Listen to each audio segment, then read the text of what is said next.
The Larapinta Trail is marketed as one of Australia's great bushwalks, 223 kilometres of red rock gorges and desert ranges. What that reputation conceals is a 29-kilometre waterless crossing, temperatures that exceed 45 degrees outside a narrow 3-month window, and a death toll that exposes the most dangerous gap on this trail, the one between expectation and reality. The official route begins at the Alice Springs Telegraph Station, tracing the spine of the West MacDonnell Ranges before terminating at the summit of Mount Sonder. Divided into 12 principal sections, the trail is presented in tourism brochures as an achievable multi-day walk, a scenic passage through red rock gorges, dry riverbeds, and rugged desert ranges.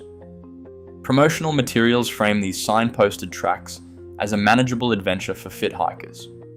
Yet this official path crosses an unforgiving wilderness. While clear signage marks the core route, the terrain demands serious endurance. This reality exposes a critical division.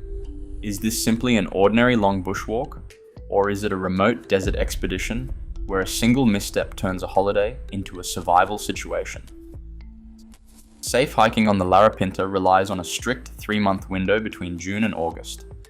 During these winter months, daytime temperatures average a moderate 20 to 22 degrees Celsius, though nights often drop to freezing. Outside this narrow window, the desert shifts rapidly into an active hazard. Summer air temperatures regularly exceed 40 degrees, with extreme heat waves pushing past 45 degrees. For a hiker carrying a 15-kilogram pack, the physical toll is compounding. The heavy load traps body heat, reducing the skin's capacity to cool. Under these conditions, sweat rates can surpass 1.5 liters per hour. Yet, the human digestive system can only absorb about half a liter of water in that same time frame. This physiological deficit triggers rapid dehydration, leading directly to impaired judgment, loss of coordination, heat stroke, and collapse. When temperatures rise, safety cannot be packed into a gear kit. The only viable decision is to postpone. The starkest logistical challenge on the trail is Section 9, a 29-kilometre crossing from Serpentine Chalet Dam to Ormiston Gorge. For planning purposes, this dry stretch must be treated as having no water source whatsoever. Hikers must carry every drop required to complete the crossing, as there is no resupply point until the far end. Determining the necessary volume depends on pace, actual time on foot, and temperature rather than distance alone. While official guidelines advise a minimum of 5 to 6 liters, this is not a universal standard for slower walkers or warmer conditions.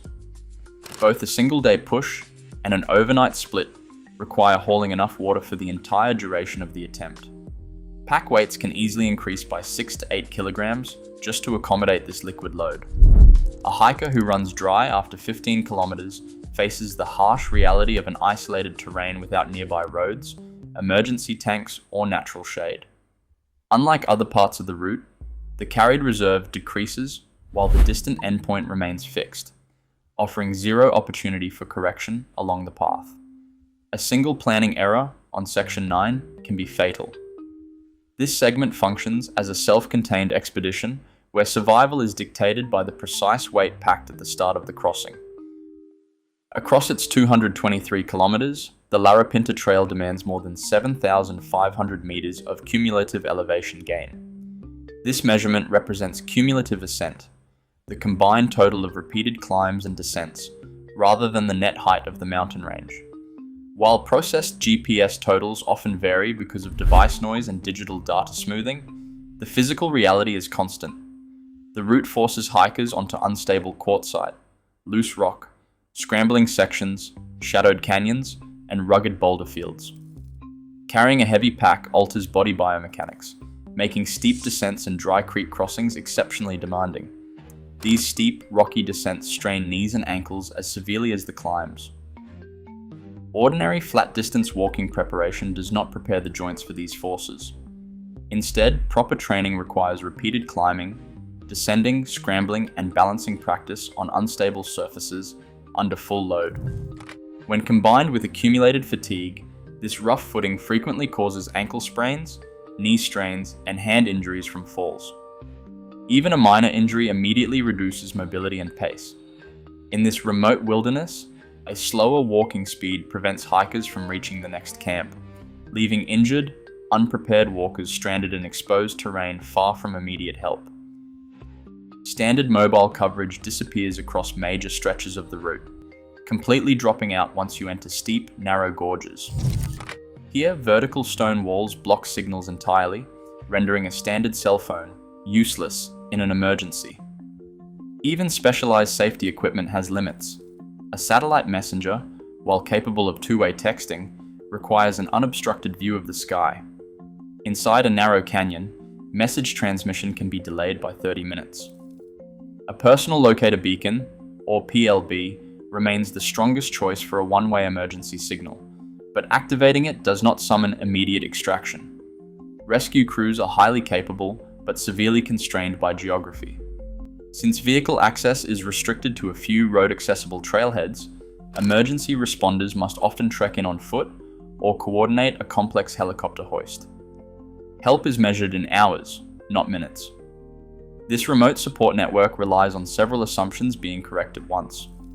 While campsite water tanks exist, they are not guaranteed to be full, requiring hikers to carry filtration systems and maintain a backup plan. A working device only succeeds when combined with preparation. Exact coordinates and a pre-filed itinerary with Northern Territory parks are what turn a generic distress signal into a targeted rescue. The Larapinta Trail has claimed lives, and many more hikers have required emergency helicopter evacuations. Most set out expecting a challenging but manageable holiday walk, unprepared for the extreme physical reality of the desert.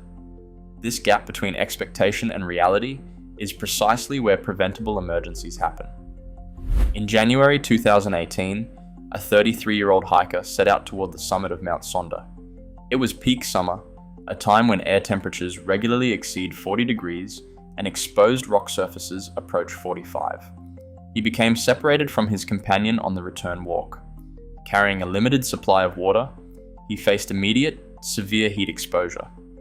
Searchers later found his body at the base of the mountain. His critical error was a common one, assuming a well-marked popular path could be safely negotiated in extreme summer conditions without specialized desert preparation. Fatalities like this do not mean the Larapinta is routinely deadly. Instead, they demonstrate how a series of ordinary assumptions about weather, water, and route difficulty can compound into an inescapable crisis when the environment turns hostile. The Larapinta Trail remains an extraordinary desert trek, and completing it safely is entirely achievable.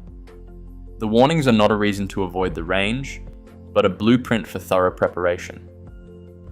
Safe passage begins with choosing the winter hiking window of June to August, eliminating the active hazard of extreme heat.